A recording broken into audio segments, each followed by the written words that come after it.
So I've been reading Glen's work since he wrote Radical Markets in 2018. He also co-invented quadratic bonding, Vitalik and Lowy Hitzik. And that's true amongst other things, project called Gitcoin, where my co-founder Janine worked at before Star Season. So lots of fun synchronicities here. His latest book is called Plurality, and he co-authored that with Audrey Tan. And I find that it is a very timely set of ideas. It feels like it's becoming more and more relevant every week. It gives a vision for how we can navigate some of today's hardest challenges, including polarization, fractured democracies, centralization, power, and technology. And just a word on why we're excited about business at EdgeCity and why we're split. So I think that these ideas are extremely important, and I very much see EdgeCity as a plurality-aligned project. But I also see us as a place where we can take some of the ideas and make them practical. And that sets the stage for this session today. We will talk a little bit about concepts and the ideas, and then we'll make it a bit more interactive. We'll have Q&A and discussion ideas. And the goal is that I would love to leave today with 1 to 2 concrete idea experiments that we can run at EdgeCity, and specifically at GovZero, just coming up here in late May. So, cool. Let's start. We'll start with 3 areas of context, which will be what we call the widening gulf between technology and democracy. And I'd love to talk about the political ideologies of the 21st century. And then we'll talk about some practical examples of plurality in action.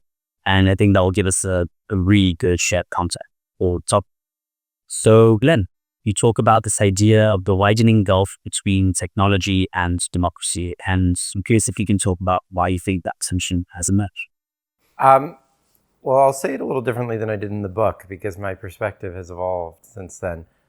I grew up in Silicon Valley, and I was born into a family that I would call neo-atheist. They sort of had the same attitudes towards like people of faith that kind of close to what like a white supremacist family would have towards like African Americans. You know, there was lots of discussion of eugenics. There was lots of it was like this extreme hostility towards like the common people as, denoted by faith, right? And there's a long story of how I evolved in my attitudes towards that and dissented from that, et cetera. But one thing that was really remarkable to me is when I went to Taiwan, and more broadly in Asia, the relationship between technology and the rest of society is just very different. Like technologists are actually more reserved in Asia, on average, than the rest of the society is, and this like notion that there's like one corner, and they're like in their separated locations, and the social fabric connecting them to everyone else is like very, very thin, and the social fabric connecting them to each other is very thick. It's just like not the way that it is in Japan, in Taiwan, in India. And so religion is like more a symbol than like the only substance, but I think it's like a really nice indication of the way in which there's this like very deep social chasm between the people who develop technology and the people who it supposedly serves. I'll give one other like symbol of that I think is maybe relevant to you guys, which is that when I was growing up, maybe when some of you were growing up, but probably it was after your time, but there was this whole like, there was Star Trek, there was Epcot, there were like these mass cultural things about imagining the future. And there's lots of problems with mass culture, but like one great thing about mass culture is that if something is like completely repugnant and unappealing to like 90% of the population, it's not going to be like a great optimistic mass cultural product. You know what I mean? And there was this era that I very much grew up in when like that was the way I learned about the future, was through these like mass cultural objects.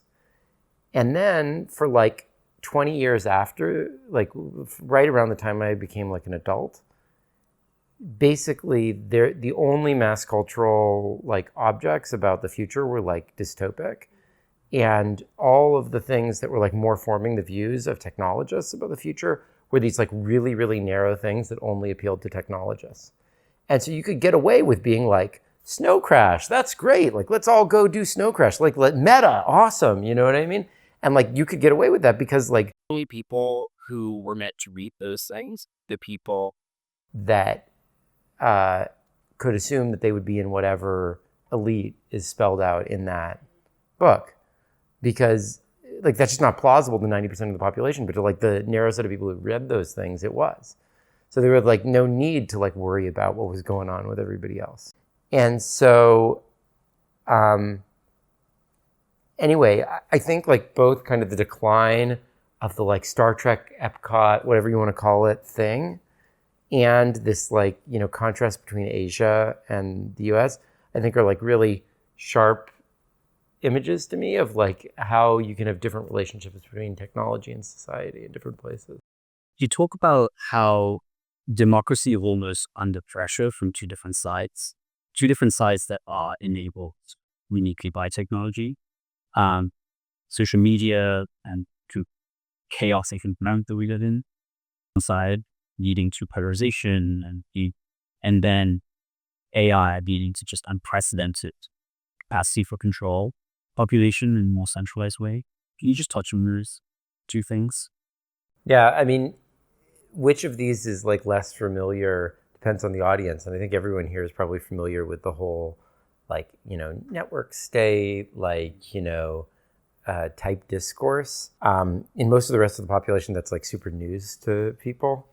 And they're kind of seeing it all break into the headlines for the first time in the last month. But they're much more familiar with the like, big AI in the sky is going to solve all, big mama AI in the sky is going to solve all your problems. Like, everyone will get a basic income. The analogy I often give for this is when I was in college, there's a guy who was named Aaron Spolin, and he ran for student body president.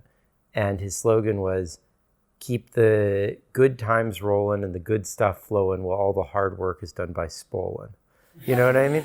And so I feel like that's like the, you know, it's like no more work, no more responsibility, just like party all the time. You know what I mean? Like, and, you know, universal basic, like, you know, beer vouchers or whatever, you know what I mean?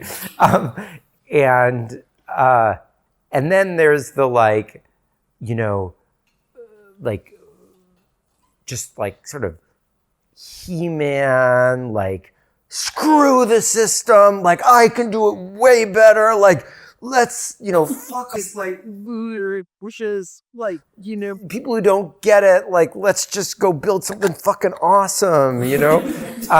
And like, you know, that has a certain appeal to it. And like, you know, you definitely see that sort of playing itself out on the national stage. You also see some like challenges with that, like whether they be or like, you know, USAID falling apart, Ebola spreading, you know what I mean? So so, you know, these are like, I think, becoming very visible to people. But like, I also think that like, there isn't just kind of an option of being like, nah, let's like not do the future thing. Because like, ultimately, like if you don't plan for the future, then just like whoever is planning for it, like no matter how many diseases they're bringing our way, like is, you know, gonna get it. And so I think there's this really unfortunate thing where like most of the people who are like reasonably grounded in like the world and like culture and like, you know, thousands of year old philosophy or whatever are kind of like, you know, I just don't really want to think more than 6 months ahead. And then like the people who do want to think 6 months ahead are like pretty like warped people, you know what I mean? And so like that's the divide that like I think we need to overcome so that like we can get back more to the like, You know, start hot thing rather than the like, you know, weird conspiratorial like whatever thing and the like, you know, very presentist thing. Can you touch on why you are more excited about the idea of network societies rather than network states? Well, I think network states is just an oxymoron. Like, what is the idea of a network state as described in the book? It's like, we're all going to meet online and then we're going to go off, be completely separate, do our own thing and say fuck you to everybody else. And like, that's not a network. Like, I suggest people look up in a book what the word network means.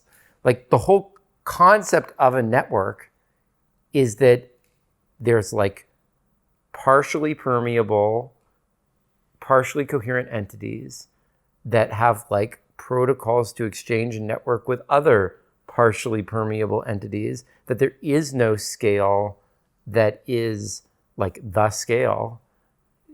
Like networks are anyways, this is just like basic network science, which like obviously people do not feel the need to like understand anything about in order to write a book called The Network State. But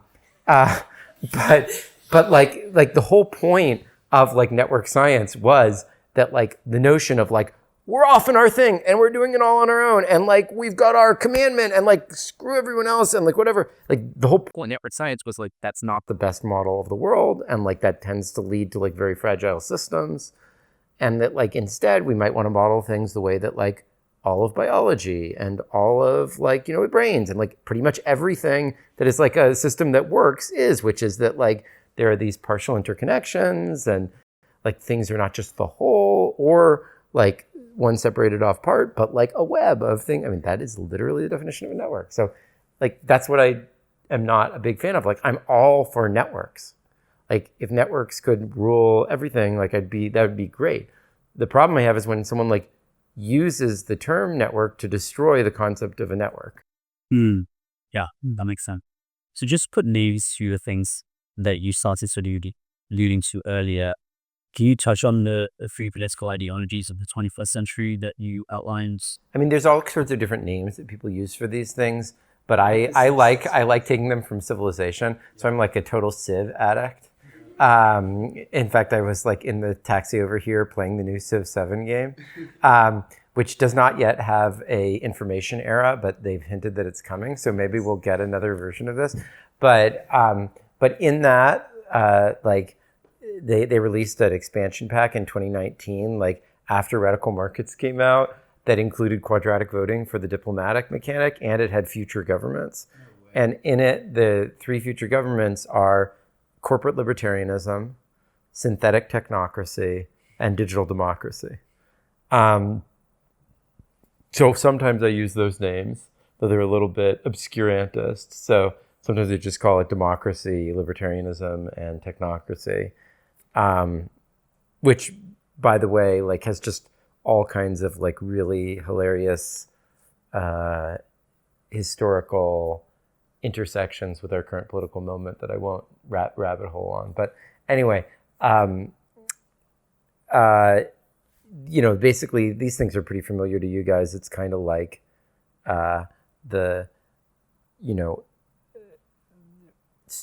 governments are going to fall apart, unions are going to fall apart, religions are going to fall apart. All there's going to be is like the market and like clusters of people online, like doing awesome stuff, like just basically Snow Crash, raise your hand if you read Snow Crash. Oh, not as many people as I thought. Well, you should read Snow Crash. If you want to know where like all this shit came from, like read Snow Crash. Like Neil Stephenson made the mistake of writing a dystopian novel and thinking it would be taken as a dystopian novel. Like, never make that mistake. Like if you write a really good dystopian novel, like you're just asking for that to come true. You know what I mean? So,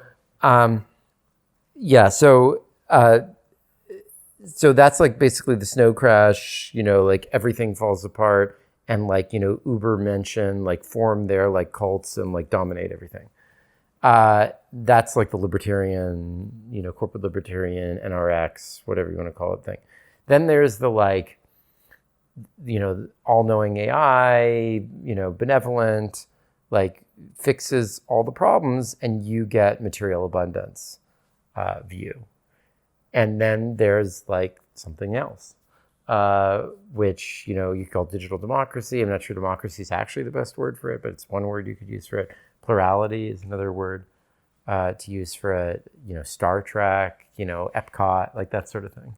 Can you articulate why plurality is better, because I think some folk could be forgiven for thinking, well, libertarianism, there's interesting ideas there. Everyone can do, whatever they want, and sure, corporate side of it's kind of twisted, but maybe we'll figure it out. Or in the case of the technocracy, it's like, well, Dan seems like a smart guy. Maybe he's just going to figure out all our issues and we can trust it. And so what is it about plurality that actually makes that the more competitive option? Because like complexity science teaches us that like resilient systems are not either like little atoms doing whatever they want, irrespective of the rest of the system, nor is it like homogeneous control and understanding that just makes everything work the right way. Like your body is not like a bunch of cells like saying fuck you to each other, nor is it like, every cell is an identikit thing processed and, completely flexibly arranged by some top-down brain. It's like a bunch of organs sending a bunch of really complicated signals, partially permeably interacting with each other. It's just like every system that like doesn't go completely like off the rails is like that. In fact, like complexity science teaches us that all complex systems are like this. They're like not chaos, they're not order, they are like complexity. And they're right on the edge and they're constantly in danger of one or the other, but like they develop richness through that. So I in some sense, like I don't even think there's like an option for these other things. Like all there is like you can swing back and forth between them. You can completely careen off into something that's like not life at all, or you can like do your best to somehow do the hard job of like staying on the path of balancing between those things. Right. So the intuition is almost that either of the extremes are not long-term. They don't make sense in the long term because they are fragile.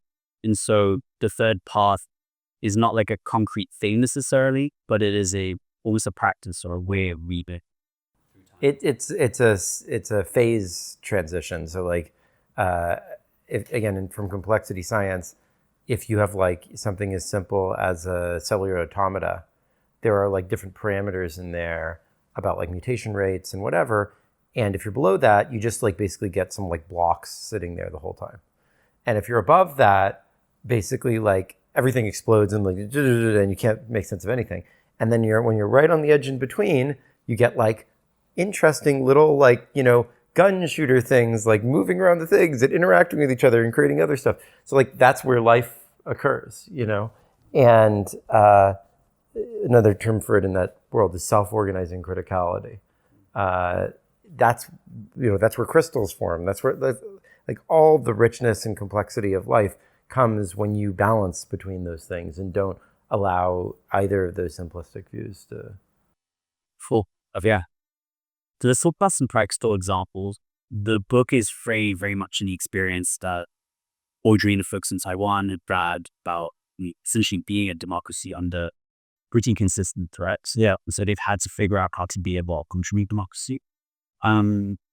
So could you just help us understand some example, the types of things that they've done that put the ideas of plurality into action? Yeah, and I would actually say in some ways the coolest example right now is probably in Japan. So we can talk about that.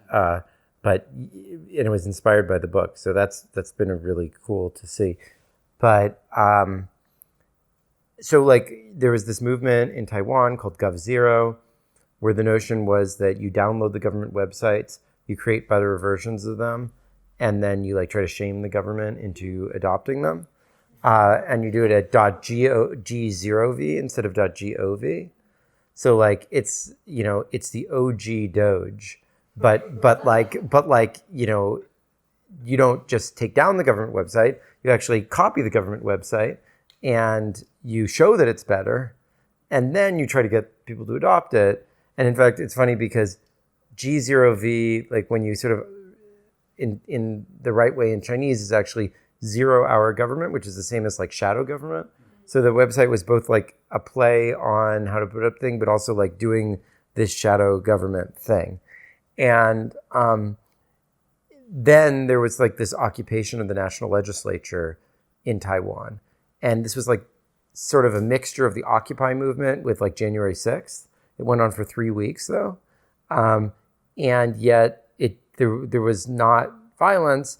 And what they did is they set up like a shadow government in the National Academy, which was about 2 miles away from the parliament that was occupied. And they basically, because parliament was shut down, showed that like using these methods that came from the IETF, the Internet Engineering Task Force, that they basically could like resolve the issues that were being debated in parliament like more effectively than the parliament can. And then those were adopted by the government, and Audrey ended up becoming a minister for like doing that kind of stuff. She was a hacker before, essentially, right? Yeah, she worked for Apple a little bit, but she just did a lot of, projects. She was a Bitcoin millionaire, though she gave away all of her crypto when she entered government.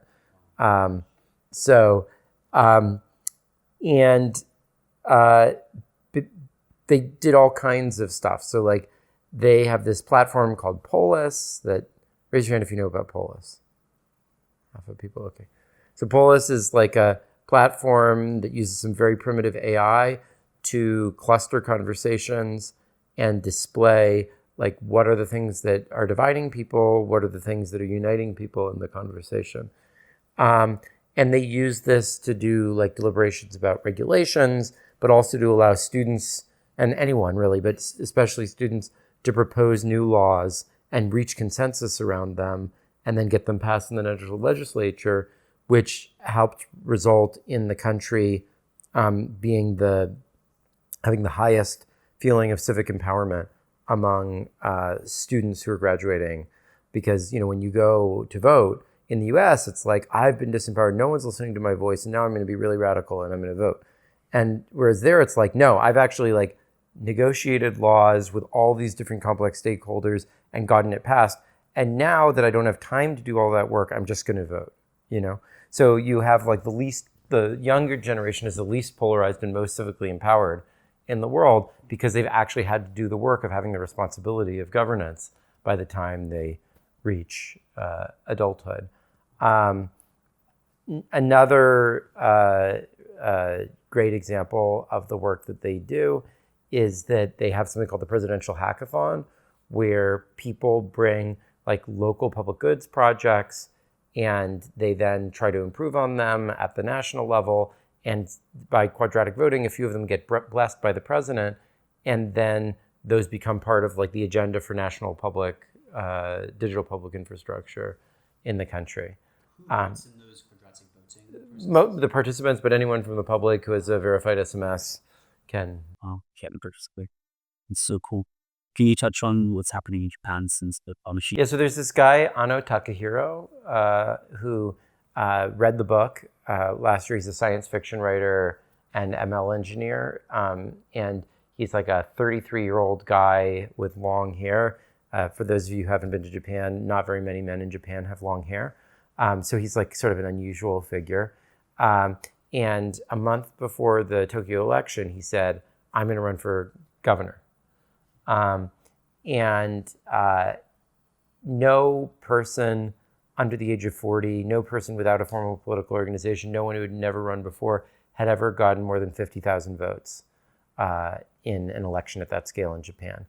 And over the course of a month, he had a GitHub repo, he had an AI avatar of himself, and he basically like ran Pol.is augmented by this thing called Talk to the City through this AI avatar. So like anyone in the public could come and like ask about the platform, make suggestions, and then like they would get portrayed back to them through this avatar interpreting the Pol.is results, like, what people think about this. And then it would auto-generate suggested PRs for the platform. That was his GitHub repo. And he ended up accepting 90 PRs. And then when they did a like deliberative poll among the public about which was the best platform, his platform got twice the score of the person who was the incumbent, and at least 4 times as much as any other candidate. And he only came in 5th with 3% of the vote, or 150,000 votes, but still much more than anyone ever had. And everyone in national politics noticed this. So when the new prime minister came in, he said that he was going to make this part of the nation's plan. And he was appointed the head of the long-term plan for the city of Tokyo. And now all of the 5 largest political parties in the country have agreed to like use this as a centerpiece of their next campaigns.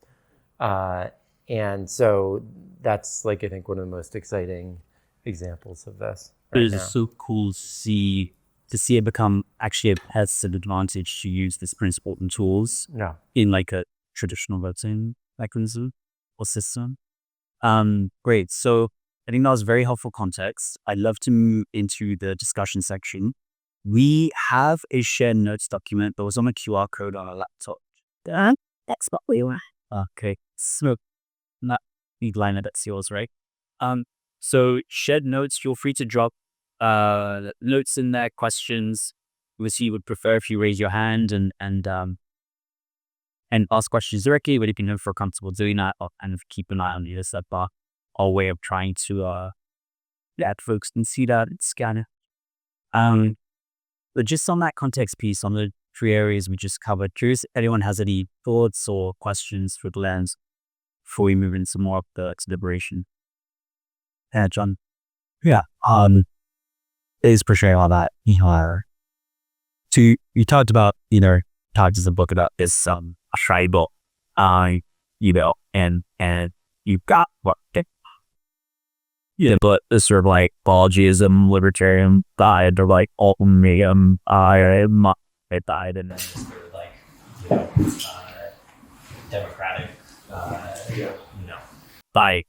And with the holism angle, that makes sense. But and in general, like, I do strongly to put the framing and data here. But I think this, it's like a lot of the implementations of that inside over the last like 5 years have not worked that well. Particularly in a context of the, like you used to write some great example of the democracy first version, that but like the sort of visual first versions of it, debate, balance, or whatever. Yeah, but yeah, been largely pretty disappointing to those of us deeper while debate out the last couple of years. And so as you talk about like looking beyond the 6 months, like what does what is the like practicable vision of that that's an alternative to the like not very effective hundreds you've tried so far? Well, I just put out a paper called Pro Social Media. There was a paper, there was a article in Time about it, and also an interview with Laura Loomer that you can watch. And the idea is that you take a social media platform, you label content with the social context in which it's consensual, as determined by the algorithms. Then that notion of being consensual is determined by, these protocols, like think Pol.is like things, bridging, is it bringing this community together? And then you have like a business model that is driven by communities paying for the highlighting to their members of the content that is consensual for that community. And also balancing, but we can talk about that more. But, that to me is a illustration of something that might be a scaled version of this. Obviously, smaller versions of that, like community notes, are already at scale. I think that we're working on a pilot of that with Blue Sky. Project Liberty is also very interested in that if they end up winning the bid for TikTok. So that's an example of something that might be an at-scale version of this relatively soon. Something my intuition from the first social media paper was essentially that you could conceptualize a social media that essentially upranks and gets more people to see content that is liked by both sides, I guess. So yeah, I have like community notes idea, but at the actual curation level, people just see much more stuff that is bridging rather than are siloed and the only nuance I would put on that is everyone has in the back of their mind some notion of what community they're talking about when they say we need more things that bring people together. But like, of course, almost every type of content brings someone together. Like, lots of content that might be divisive in one context, like, is very unifying in like the Ku Klux Klan community, right? And so like you have to be context specific. And I think what's really missing is the context rather than like some content is good or bad. Like things that are uniting in the American context are probably divisive in the Ethereum context. And things that are uniting in the Ethereum context are probably divisive in the Republican Party. And things that are uniting in the Republican Party, whatever. So like the key thing is that people are part of multiple different communities and they need to have the ability to understand what is unifying where and what's divisive where. Yeah. Get that. I want to touch on to agree on this. Like one of my favorite, maybe for my era, movies or structures there reminds me of Copy Stranger and it's Lord of the Rings. And I think that it leads into a line questioning, but I hope I'm not spoiling the Lord of the Rings. Dude, yeah, I don't know. Clunkier is a key part, but Frodo, like, he fails to give back the evil that is like stunned on his spirit. And it's a story of a man who is weaker than a lot of the evils around him and is not this mythical figure that's going to solve everything, but his role is to give back the evil that didn't belong to you. Yeah, and I think that has been a really guiding like TV as I think about where we go from here. And so I'm hopeful about that one more than I am something like Snow Crash. I'm curious if that leads you to thoughts about more interesting forms of money, which I think this group also has a bit interesting in the sense that lots of money is typically thought of as like an asset class, and asset and evil, you can kind of link quite closely if you think about the tendency for most assets to lead to the human tendency to want to hoard. And one thing that we'd be curious about at Kernel, and it's overlapped quite a lot in your work, the idea of like thinking about the liability side, which is what lots of early forms of buying were. And so be curious if that brings up any thoughts, both in terms of governance, but maybe beyond things like voting. We produce up much. Well, the way I think about the origin of money is very influenced by someone who, again, many of you have probably read, David Graeber. Turns out actually almost nothing in what you've read from David Graeber is like actually due to him. There's like lots of other sociologists who wrote about it way before, which I didn't know until recently. But anyways, it's usually attributed by people in my world to David Graeber. And it's like this idea that money is not about like, facilitating exchange that barter would, not allow or whatever. What it's about is that people used to, in informal relationships, have all kinds of like complex social obligations to each other. And then when you start meeting people who you can't keep track of that with, you use this money thing as like a way to allow you to have some kind of exchange. But that's not because it's like better or more efficient. It's just because it's too complicated to keep track of all the information you were keeping track of in the local community when you start interacting with people who are really far away and you won't see again, and et cetera. So it seems to me like money is not some like fundamental great thing. Money is like a really, really, really primitive information technology that's like insanely reductive, and that we did because we just like didn't have access to computers before we had access to ships,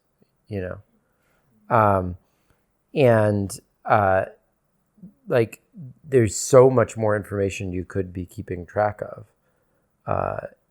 And like one simple model of this is imagine that there was no money. all that existed was bilateral relationships, quantified bilateral relationships, like how much do I trust you, or how much do I owe you, or sorry, credit, something like that. And then you meet someone you've never met before, and you want to know how much can you trust that person. So there's a network of bilateral relationships. You only have relationships, let's say, with 100 people, 150 people, some Dunbar type thing. But the people you know other people who know other people who know other people, and that creates a network of trust. And there is some amount that can flow through that network. There are paths of trust through the network that connect you to that person. In fact, there's many. And you could run like a max flow over that network. And then you might say, well, like, why doing this whole complicated thing? Isn't money just a simpler way to do it? And the answer is like, probably not, or at least not if you want the same richness, because like the diversity of the trust matters. Like even just thinking about like a flow network, it's not just the like total amount, it's like all the different paths that go through, because some of the paths can get blocked somewhere, right? Because they like all rely on the same person or the same trust relationship, right? And so actually like the diversity of the paths and not just their amount matters. And that money doesn't capture that, right? It doesn't capture that like resilience. And like this is, I think, what happened with a lot of the like supply chain stuff during the pandemic and during geopolitical things. It's like, no, we don't just care about like who can do it most efficiently. We care about like which thing is least sensitive to strategic disruption. You know, and that's what you care about in decentralization as well, right?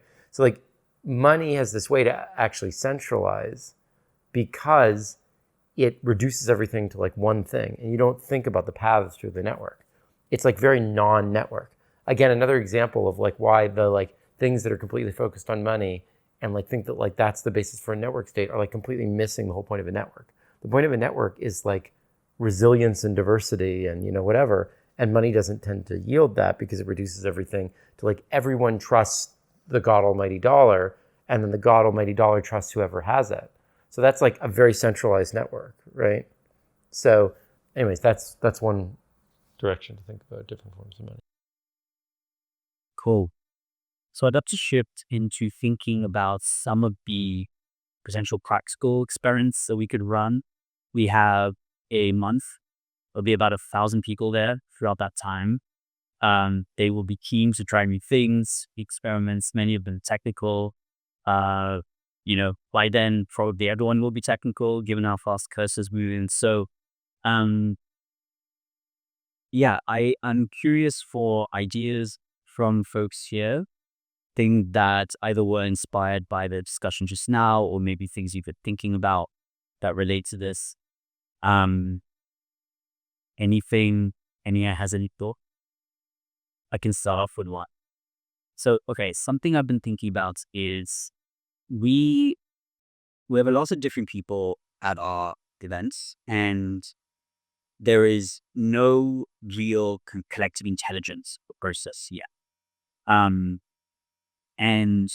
I would love to understand the different sets of opinion, different sets of beliefs that we have in the ecosystem. And I would love everyone who's there to also understand that and see what that inspires.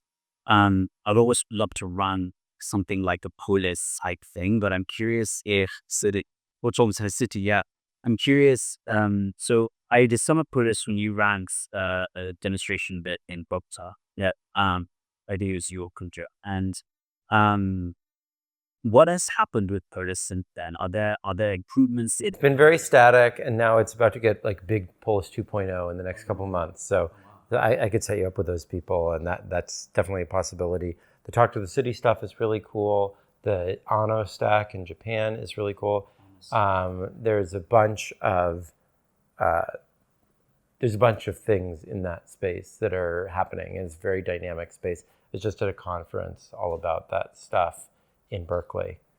So that's a very good option. Another thing that's sort of potentially related to this is like I love the idea of having some kind of like GitHub community rules or like community principles that anyone can propose, and then there's some kind of interesting, vote process for approving them or whatever, but then having like an AI front end to it so that like anyone can be like, is it okay for me to like go piss on the tree behind my like cabin, or like is that like not cool? And like it can just like try to give you an answer based on the like GitHub, or like, can I go pick the fruit from the trees, or like is there some process for that? Like and then if you're like, I don't like that rule, bullshit, like then you can like say that back to the AI and it will like reflect that into like whatever like Pol.is type system you're doing, and then like some PR will get created eventually based on that. You know what I mean? Like enough of the outlawing of Pima trees, People are, yeah, that's interesting. And I like that this could be dynamic in the sense that obviously the like Git allows for that to be dynamic, but also the agent can understand like, well, a bunch of people just arrived really into this thing and trying to, so like this week said not okay, but next week maybe. Yeah, and as I was mentioning, there's this thing called Deep Springs, which is this like very successful and famous college in the Sierras, and they have every year their student body like votes on motions constantly, and like you guys could do a way more tech, sophisticated, dynamic version of that kind of thing. Yeah, The most one people who's going to be here today went to that. Went to Deep Springs. Yeah, I spent a week with the people at Deep Springs, and it's a remarkable place. That's definitely something you guys should like know about. It has a lot of limitations, but like it has a lot of relationship. So He threw the after party last night and said, I feel like you guys, like a very good aspiration for you would be to be like Deep Springs meets Epcot or something like that. You know what I mean? Yeah. Ginny, I'm curious to get thoughts on the community rules and principles side of things, because that's something that we have. I say thus far we had a little, we've maintained control over, and we had been trying to have an emergent take on it and just see what comes out of things. But we really do decide in the end. Okay. And I actually feel this tension that it's almost embarrassing to admit it, but I'm such like intellectually so in love with ideas of plurality, but in practice, I want to keep control because I'm scared of what happens when we, let people loose and start suggesting stuff and voting on stuff and things like this. And if you have anything to add there. I think something that I've like just kind of holding back my head is like how much can you push off like irreversible decisions from a like top down leadership standpoint versus like let things be emergent and not necessarily be too quick to put them like, well, now this is a rule or this is a principle that we can't really go back on. So, but one good thing about open source is that you can change things, and you can have a process for that. And the other thing, the thing we used a lot in the book was this notion of it doesn't need to be a binary between authority and like quote democracy. Like you can, if you want, have you guys start with like all of some kind of credits, and then people can earn them for various things, and then like you sort of gradually decentralize as you get help from people on doing things, and people earn that for having been credible, responsible members of the community. And then like, the traditional way that organizations tend to run is like there's the senior, authoritative people, and then they delegate to people who like show basically by kissing ass or like, otherwise impressing the people in power that they like deserve that power in the future, right? And like the things, you can still do that in a system that's more decentralized. It's just that you don't have to do it in a completely hierarchical way. Like what usually happens is like each of the authoritative people has the people underneath them. But like you could pass it more broadly to the community and they can sort of gradually get those credits, and then without having to all report to one person, get that. So like, I don't think you need to just be like, I just want it to be completely flat. You can use quantitative mechanisms to do that in a way that's just not all about the direct delegation in a hierarchy of authority.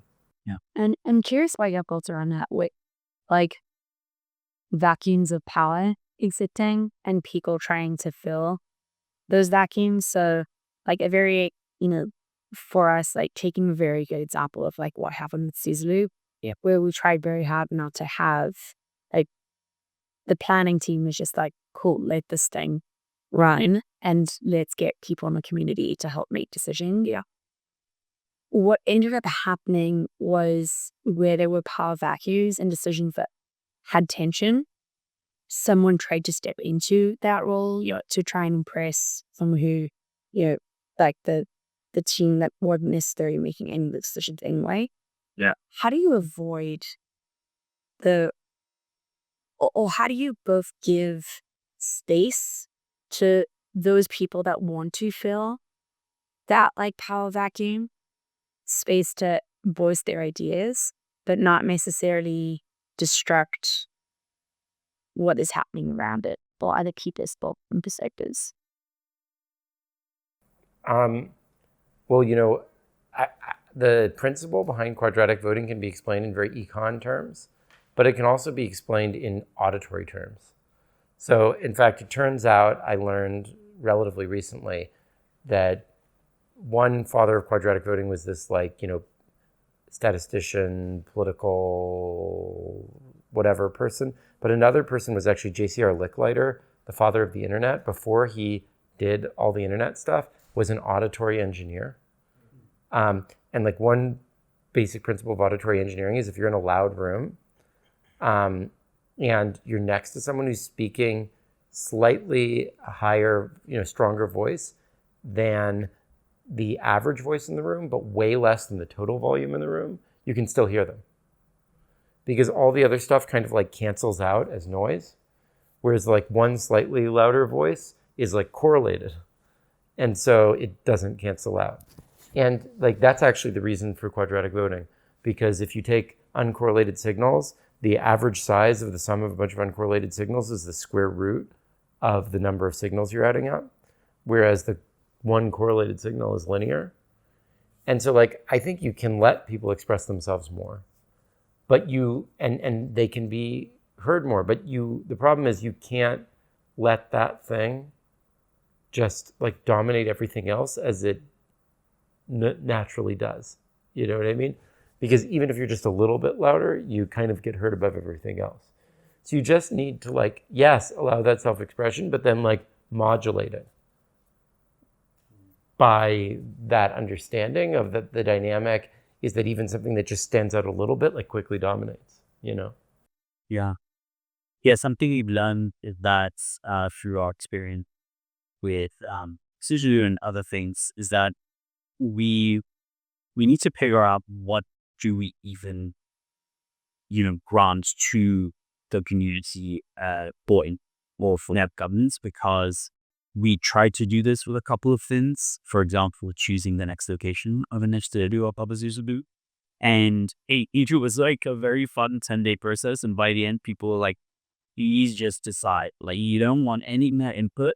It's so insane to be in a room with a bunch of people trying to figure out where they should go next. So I think that's some of the work that we have to do. And I'm excited to get some deliberation tools to do it technologically. And I want to add there is also to your point of, using tools almost as quickly as possible, being able to find tools. So for example, with Suzu, I was great, we don't want to necessarily decide who gets funding to build this decentralized movement, let's do quadratic funding. Yeah. And the, first round of it was okay. Of course, with quadratic funding being bolted for so long to just see the sides of no one is happy ever.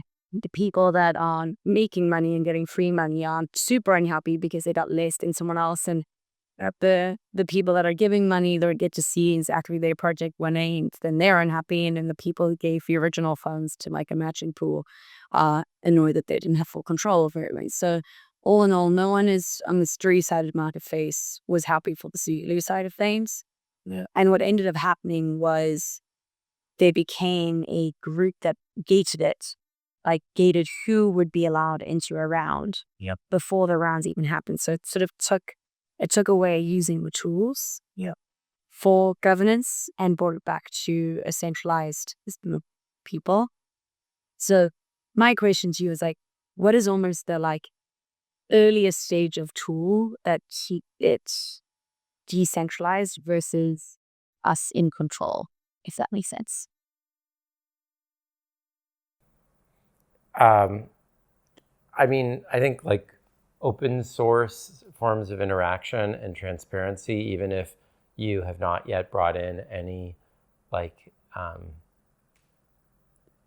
formalism, I think is really helpful because it makes things open to people and auditable and makes it hard for people to like, it's kind of their fault if they didn't get involved.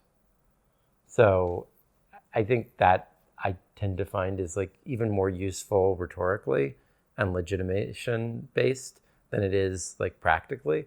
Like a lot of people won't get involved, but they could have been. And so like rather than like putting people into a room and forcing them to deliberate or closing it off so they feel it's illegitimate, just like having it be open and opt in, and then see what comes of that. And then as there start to be tensions, put in the formalisms to make sure that you don't get what I just described getting captured by the person who like comes in and is the stink bug, I think is quite useful. Like start open and opt in, bring in formalisms to like avoid stink bugging, and then like sort of as the problems arise, bring in more formalisms. Always with the attitude of delegation of power, but also with the attitude of like, we're not, freedom from politics matters too. That's a term from Hannah Arendt. Like, she says one of the greatest freedoms is freedom from politics. So like if you like force people to like engage in some big deliberation, they're gonna hate it. Yeah. But if you have it be opt-in, but then also like very attentive to like checking the power concentrations that can come through opt-in dynamics, I think that's quite useful. Cool. So like don't view the like opt-in framework as like the ultimate solution. View it as like a cheap and easy way to get started so that you don't need to burden people with the formalism, and then bring in the formalism as it becomes necessary to like stabilize the system. Yeah, great. All right, I'd love to move on to some of these ideas that you put in here because there are a few and we have 20 minutes. So someone works half an hour, it's fine. Oh wait, so someone mentions community currencies and we can go. Do you want to talk to that? Yeah, Devansh, yeah. So wait, Devansh. Hey, Devansh. Good to see you. You were with Audrey, weren't you, a little bit ago? Audrey said she was going to see you. Yep, that's the night later on after. Okay, great, perfect. So just that's a quadratic. This is a paper basically released by Gija. Yeah, I saw that. Yeah, and he'll be discussing heard about this, especially with Devansh. Yeah, really interested in it. I hope you'll explain that paper to me. I don't really understand it, so I'd like to understand it better. Devansh, yeah, I can go ahead, Patrick. I've given like the detailed critique and review of it out a week. So I think there's like 4 parts to the paper. Yeah. The first part is that we currently have a binary system where private goods are governed by one shared, one vote, and public goods are governed by one person, one vote. So how do we change it from a binary to a sliding scale? So what she calls plural goods. Yeah. Things like healthy food is like neither a private good pure nor a public good. So how do we actually kind of represent and create a new system of governance called that? So that's the first part. The second part of it was the way that we have the governance model is that a trade-off between voice and exit. So I can either keep my community currency liquid and convertible to a global currency or another community currency, or I can irrevocably stake it and get permanent voice in that community, like a soul-bound voice in that community. So that's the second part of it, the token model, where you make a, like I paid 100 edge, like 100 edge tokens. I can keep 80 to pay my bills and 20 to get a voice in edge communities. So that's kind of how it might work in practice. So that's the second part. The third part is the voting mechanism, which is kind of plurality and subsidiarity. So subsidiarity is that how many edge tokens have I irrevocably staked. The more that I irrevocably stake, the more closer I am to the community. So someone like Timour might have a lot and he's irrevocably staked a lot. So he's closest to the issues on edge, on like matters of concern at city. and like you have a quadratic function, all of that, but he's not too powerful, all that stuff. The second part is plurality, which is that how many different communities are supporting this proposal. So if Timour has irrevocably staked Edge and maybe Ethereum and ETH, and I irrevocably stake like Bitcoin and ETH, the fact that both of us agree on a proposal makes it get a bridging bonus because two communities are agree. And if like Shani, who's also just irrevocably staked ETH and Edge, if she and Timour both vote, there's a correlation discount. So that's the third part, the voting mechanism, plurality and subsidiarity. And the last part is the AI agents part, where rather than like AI agents being a spaceless entity that's coming and trying to take part in governance, we can differentiate access to AI by how much had been irrevocably staked by AI. So Timour's member AI has irrevocably staked 20 Edge, Janit's has only done 5. So we give more access to Timour because that is more a member of the community. So that's the member AI. And then you have like community AI, which is a linear function of all the different individual member AIs. So Timour's might be like 0. Like a community AI draws 0.4 from Timour's AI, 0.2 from Jen's AI, and like 0.1. And these are like constantly changing based on how much I locally scale. So that's kind of just the core part understanding that I had. It's probably actually different if you read the paper, but different kind of my takeaways. So what's the question? Do you want me to react to that or? Maybe is that so? Okay. In terms of community currencies in general, we've run 2 experiments so far. We've done edges, we've done RadicalxChange, organization, Matt and Jack, and they've been relatively simple so far. But we have already seen lots of interesting activity and learnings, and it's been bolted out, just been awesome. If we're starting to think about the grading app experiment, are there ideas here that make sense to integrate? I mean, one thing we definitely used in the book, which I don't know if you guys have used so far, is the idea of having the community currency be the foundation for a lot of collective decision making, whether it be internal quadratic funding type things, whether it be voting on community rules, whether it be the thing in which you get rewarded for doing various kind of bounties. So that's something we used a lot in the book. I mean, in the book project. Mm-hmm. Yeah, there were bounties. There was no sense of governance here, except the governance of the edges system itself. Yeah. But that's definitely something that we could like open it up to. But this idea of giving people the option to stake part of their collection in order to get more voice versus use the tokens in a more liquid way in order to do other things. Yeah, I mean that's related to the notion that you might speciate the community currency. So there might be an overall community, but then there might be sub-communities, let's say for each of the physical locations, or for subgroups within it that don't want it to be fungible with everything else, and they have their localized one, and that has like more power over whatever localized decisions they make, but then it has this plurality style relationship to the decisions made in a broader community or a community in which they intersect with it, but they're a sub-community from the perspective of that community, et cetera. Yeah, interesting. Because I think something Vitalik mentioned was that like he wants to see more permanent pop-ups, and we're probably going to see that with Edge Esmeralda. And he's saying the fundraising more. So it is Edge will become a year-round city, like a real city, yeah. He is excited about that. It's not the only, it's just an area of interest among a number of areas of interest, of course. But he sees the pop-ups as being a very useful tool in and of itself. And it would be sad if they all became permanent. So just to kind of make sure we're on. Yeah, I mean, so again, just to tell the story of Epcot. So like the idea of Epcot originally, before it was like a park, was going to be where the Disney Magic Kingdom employees lived. And then people who came to visit would then temporarily be in this experimental prototype community of tomorrow, Epcot. And they would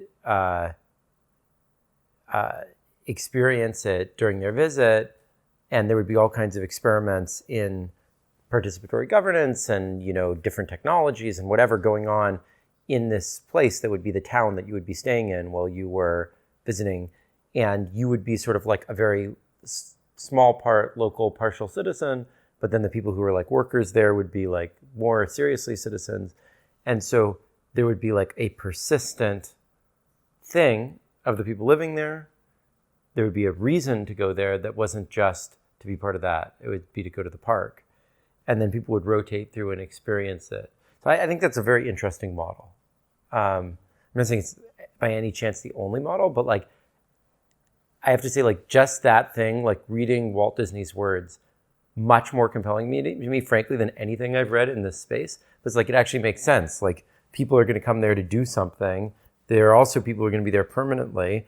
There's like a basis for different notions of like temporary versus permanent citizenship that come out of that.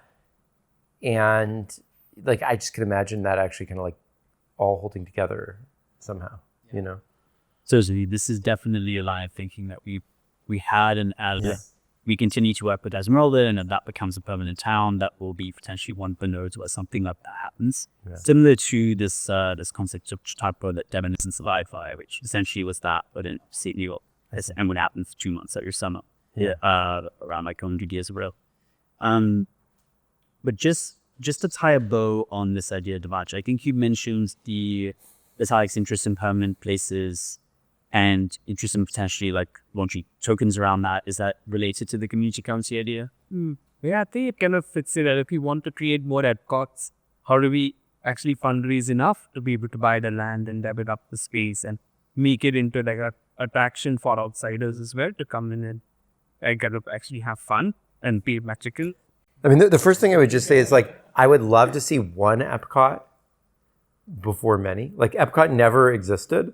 Like, the closest thing to Epcot was the Epcot Center thing that they created 15 years after he died, which was not Epcot. It was another park. But at least it had the sort of future-oriented content. And even that, by the time I was an adult, it launched right around when I was born, had basically abolished all the future-oriented content. And it was just like Disney characters and international stuff.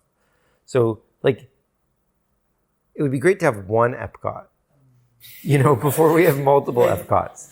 Like, because that did not exist sustainably. It went away.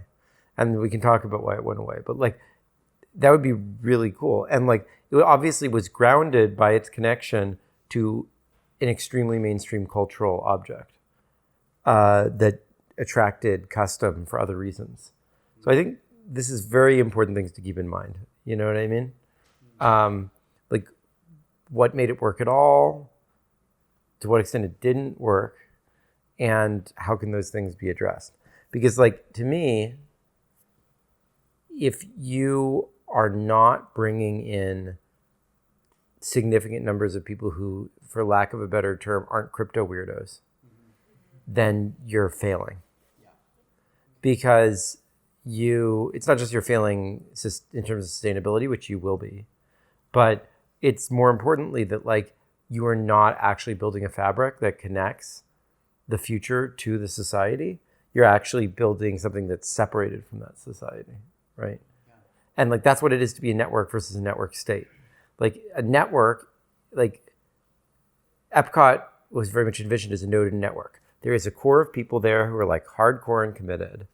And there is this, like, permeable set of rotating people who's probably an order of magnitude bigger than the permanent connected people who are coming through, being part of it, getting something from it, contributing something to it, and taking off. Yeah. Something we talk a lot about is on our website, this idea of integration, not exit. Yeah. Or we want people to kind of micro exit for a month. Yeah. Experience what life can be like if you're totally flourishing, surrounded by curious people, building the future. There's robot dogs, but also like kids and stuff. Yeah. And then you go back to where you live and you spread those ideas, and you integrate them into your life. We don't want to steal people away from society. We want them to actually experiment and incubate and then spread those ideas. Yeah. So that's exciting. I'd love to talk about identity of the various communities that one belongs to, and the various, obviously tribes and family and friendships, but also I guess, areas of interest and online community, etc. That resonates a lot to me personally, and I see it playing out Yeah. in pop-up cities. It's got always one is that we collect 1,000 people, but we also collect all of the different intersections that those 1,000 people bring. And then also it touches on how we relate to other communities, like, Faytopia in France, or maybe Deep Springs, or etc., where we are interconnected and interdependent through the people that we share, right?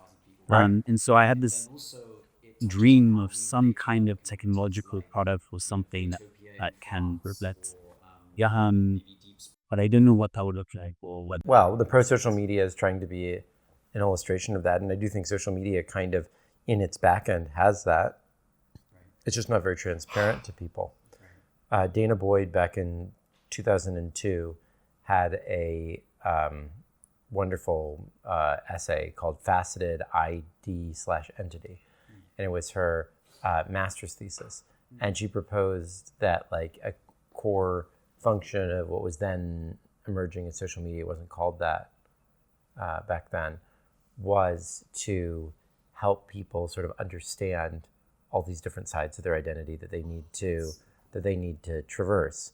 And that's a big part of the social, this pro-social media project. People in modern society have to constantly be code switching, and you want to give people a tool that helps them code switch by giving them a sense of like what things they believe are like sort of wildly inappropriate in one context and like totally okay in another. And that's just like genuinely hard given like all the different spaces that you need to traverse. Yeah, I feel like my personality is almost, there's like the Twitter side of me, impulsive, there's the Instagram side, there's the side that obviously I'm family, friends with whatever different. And yeah, I kind of, even just having an understanding of that, of the vocabulary to be able to talk about it would be really helpful. Yeah. I mean, the way I think about it is, if you want to like create some like really awesome super intelligence, or you have some ambitious thing about that, what we know from like cognitive science is there's this idea called phi. Have you guys heard of phi? It's like a measure of integrative intelligence. It's like a system is like intelligent to the extent that there's kind of like feedback loops that kind of make it aware of itself. So like not necessarily self-aware in the like conscious human way, but like even some very simple systems, they're like observing aspects of their own, being and sort of reacting to them to create homeostasis, basically. And that like you can quantify this degree of sort of like self-integration of the intelligence. And like, I think that there's been a huge problem in the last couple decades that like our machines for sort of observing and understanding society have advanced, and yet our understanding intuitively of the internal states of those machines has like not. And so therefore, like what's happened is that we were like, oh, we've got this awesome system. But the thing is, we're part of that system. And like, if we're not aware of the dynamics of the system, then actually the system isn't achieving that intelligence. Because like, unless the system just erases us, so we're no longer part of the system at all, like the system isn't achieving that phi that it needs to get homeostasis. You see what I mean? And so like, a big part of this is to like, you think of like a neural network, it's like a massively more rich and complex representation of the social fabric than any of us is consciously aware of. And so like we need to kind of like bridge the gap between those, like make us aware of more of the social complexity somehow. And at the same time, if the models of it get way away from our ability to understand literally the place we play within that model, then we're not actually like getting that self-awareness. You know what I mean? That collective self-awareness that's necessary to like have some kind of cybernetic Gaia intelligence or something. The whole thing with DeepSeek, it was the interesting possibility was it just opened up the UX to what the machine was thinking. And 16 paths in each case. So it Yeah. was guessing between and then doing a few sub-referential loops to try to choose the best of the 16. And OpenAI then followed by allowing the reasoning to show. Yeah. And that's cool. But the thing is that your place, like literally your place in that, is not as clear. And that dialogue, I understand what you're... Yeah, like you. I mean, this is also very related to do you guys know kaizen? Does that term mean anything to you? It's the Japanese production system that, and like the whole idea of kaizen was that like you are part of a whole production system. You need to understand where you sit in that because like you want to be it. So like if you notice that the like rubber that you're attaching somewhere is a little bit soft, like that might be totally fine or not fine at all. But like if you have no idea what role it's playing in the car, then like you can't actually have any agency, right? And so the point is like if you give people enough sort of awareness of the system in which they are a cog, then they're capable of like improving that system. And that was like the key to the Japanese production miracle. And I think the same thing's true of like sociology. Like if we don't make people aware of like where they sit within some broader system, then there's like no way that they, even if they wanted to, could act to improve that system. Something really interesting here, it's a bit of a side note, but we had an amazing speaker called Ruben Laupinen at the Lost Edge City, where he published a paper called The Beautiful Loop that shows that so what you're describing is what the brain does all the time, right? It's called active inference. It's constantly making predictions about the world and cycling back here, Exactly. making us act subconsciously to... That's why brain is hi-fi, right? Yeah, right. Mm-hmm. But, and so his paper from last year essentially theorized and showed that this process, the awareness of that loop is what gives us consciousness. Yeah. Because you could always measure the... But that's this whole phi theory, you know, he's just expositing that, right? Yeah. So yeah, I'm excited to read more about that. But just There's a great book on that called The Romance of Reality. For people like who... It's by neuroscientist Bobby Azarian. So to make this practical, what is something that we could do? So I think identity is an area that we are uniquely placed to help people experiment with, help builders, because we have lots of people coming, we have lots of information about them that is identity related, and we can ask them for more if we need it. And then we can, get consent to share that data with third-party builders. We do it in privacy-preserving ways. There's an amazing team here called Cursive who are doing really cool stuff related to that.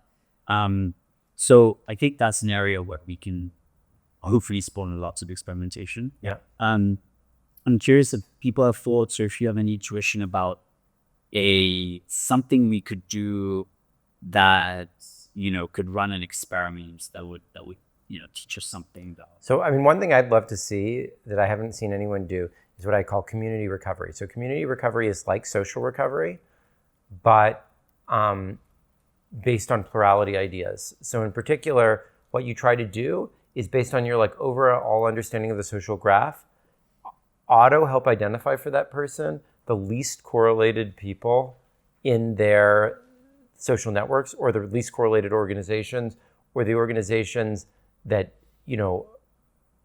are representative, like that you could find someone to represent and then have that be the way they recover it. So like imagine that you went to Deep Springs, you are like a big Ethereum nerd, you work at OpenAI, and you are like, big trans activist, and you're Taiwanese or whatever, or Taiwanese American.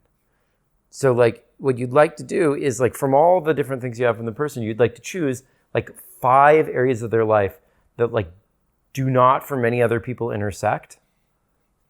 And you'd like to basically be like, those are 5 really good characteristics for you to like choose someone from or some organization from to be like the quorum for your social recovery, because there's just like literally no other way that anyone else at this thing is going to ever be able to like corrupt or steal it, because like they just don't have nexus on more than one of those things. That's so interesting. I mean, you could also do that with I think people would just be curious to know, right? It's kind of the legibility point as well, where you could. I mean, you can even make a game out of it. What you could do is like you could. I mean, there's some privacy issues and whatever, or security issues, but like you could both have that be the recovery thing, but you could also be like, that's a way to do, self-introductions. It like identifies for you, like, what is the set of things that is like true of you, that is like most surprisingly weird and distinguishing you from like everyone else there, because like no one else is gonna like you always want to introduce yourself to someone, like sound really interesting by being like, here's the things about me that like is going to surprise everyone else that's like simultaneously true about me. You know what I mean? And so it could be like a game and a security protocol. It's kind of like sponsored by Rap tells you you're on the 0.1% top listeners of like whoever Taylor Swift, and this could be like you're in the top 1% of weirdos who likes Basket Weaving and I know Scene Crash. Yeah. Yeah, that's cool. I feel like personally you guys could do that pretty big. Interesting. Are there any other ideas, identity related? One thing I was wondering was if like similar to how quadratic voting has like a mathematical notation, does plurality have a similar mathematical formula to actually quantify the difference between identities and other things that you could have? I mean, many. And if you look at the pro-social media paper, we like talk about like a whole bunch of different ones. There's definitely ones that are more inspired by quadratic voting. So like the original quadratic voting was actually for countries. So like, Germany has 10 times the population of, let's say, Belgium. How many more votes should it get? And the answer is square root of 10 rather than 10. And so you can use that principle for this, because you can basically say, if, the people who are all in a group together vote together, well, that gets like square root over all of it. Eventually, though, there's like more sophisticated versions of that. Like my guess is that there's some kind of eigenvector thing. So anyways, I don't think there's any one answer to that question, but there's a bunch of different ways to think about it and to experiment with. But I mean, like honestly, neural nets are just basically plurality thing. Like just think about what a neural net is. Like people just don't think about the neural net as modeling data. Think about it as modeling people. So people are in different groups with different weights. And then those they basically vote in those groups. And if that makes some collective decision, then the group says positive or whatever. And then that goes to another thing. And again, it's like effectively quadratic-like, because if we don't get things from enough different groups, the thing won't fire. And beyond that, it doesn't do any good. So like all neural network is just like a very complex set of like quadratic voting style or plurality style things. This reminds me of another intuition for folks who maybe this could help, which was very helpful for me, is kind of the way you wrote this or talked about on the podcast. But imagine if the way that politics worked in the US is that things could only be passed if they had bipartisan support, and that was kind of a necessity for something passing versus, a nice to have. Do you remember how you framed that? Well, yeah, I mean, so the idea is like, if you have only people of one party, then it needs like 70% support to pass. And if you have equal bipartisanship, then it needs 50%, or maybe even less than 50% or something. And if you, so like that's the idea. And so, yeah, I mean, it could even be less than 50%, because like, imagine you got like all the people of one party and then an equal number of the other party, and then the little bit of the other party was like left over, then you could actually pass with less than 50%. You know what I mean? And so and then like, but of course then like the people who voted on that sort of are kind of becoming a party, right? And so then in the future, you should actually like downweight a little bit them cooperating with each other again. And so then like the incentive becomes whoever is able to like find a point of commonality with the people that they've never been able to work with before is the person who gains the most power. Mm-hmm. That's so cool. Right. Any last? Yeah, we should probably start. Okay, we'll wrap up. But any other questions? Okay, so I'm just going to quickly summarize the ideas that we came away with, and then for folks that are sticking around, we'd love to talk about ways that you can actually make it happen. So in terms of actual takeaways that we can potentially implement, we talked about anywhere for Pol.is, talked in city type ++ thing with maybe AI integrated, maybe get some agents for folks involved who can help them digest what's happening. There's something called Hammer Stack that you mentioned. Yeah, that's this like GitHub based version of that stuff, so you can update the platform, but it could be the community roles or something, you know. Yeah, exactly. So that was my next thing, which is GitHub community rules and principles and kind of voting processes for approving them, and have some kind of AI front end to it. I think there's a big design space of transparency, which is has yet to be explored in general, and hopefully we can be a place where we continue that thinking.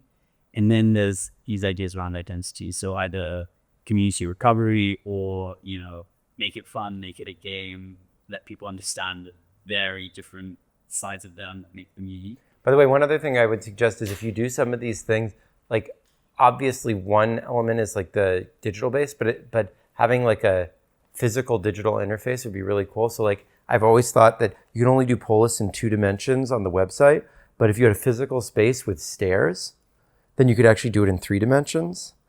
So like people could go higher up depending on their opinions on things, but also to different parts of the room. You see what I mean? At the very beginning was if Lana, where we had like people stand up versus sit down. Yeah, exactly. Yeah. Or to the sides of the room. Yeah. But I like a 6. Even auditorium. All right. Well, thank you so much, man. Yeah, this is awesome. Thanks, guys.